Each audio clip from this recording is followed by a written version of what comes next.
ভারতের জনপ্রিয় সঙ্গীতশিল্পী অরিজিৎ সিং এর আকস্মিক অবসরের ঘোষণায় হতবাক হন তার ভক্ত শ্রোতারা।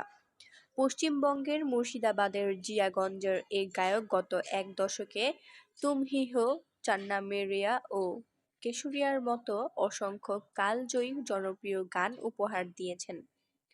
প্লেব্যাক ছাড়লেও তিনি স্বতন্ত্র কোনো সঙ্গীত প্রজেক্ট বা কনসার্টে যুক্ত থাকবেন কিনা তা নিয়ে ভক্তদের মধ্যে এখনো কৌতূহল রয়ে গেছে।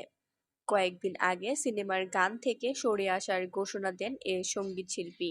এখন শোনা যাচ্ছে তিনি নাকি রাজনীতিতে যোগ দিতেই এ সিদ্ধান্ত নিয়েছেন।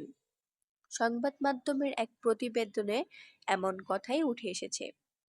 অরিজিৎ ঘনিষ্ঠ ও পশ্চিমবঙ্গের কিছু সূত্র জানিয়েছে, অরিজিৎ সিং শুধু রাজনীতিতে যোগই দেবেন না, নিজের একটি রাজনৈতিক দলও গঠন করতে পারেন।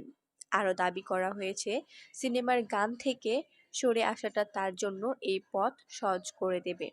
এদিকে অরিজিৎ প্রথমে তৃণমূল পর্যায়ে কাজ শুরু করবেন এবং পরবর্তী সময়ে নির্বাচনে প্রতিদ্বন্দ্বিতা করবেন।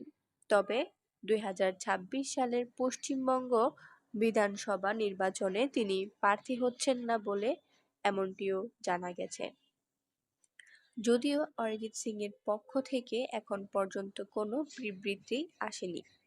উল্লেখ্য, সঙ্গীতশিল্পী অরিজিৎ সিং মঙ্গলবার সন্ধ্যায় সামাজিক মাধ্যমে এক আবেগঘন পোস্টে প্লেব্যাক গান থেকে সরে দাঁড়ানোর ঘোষণা দেন।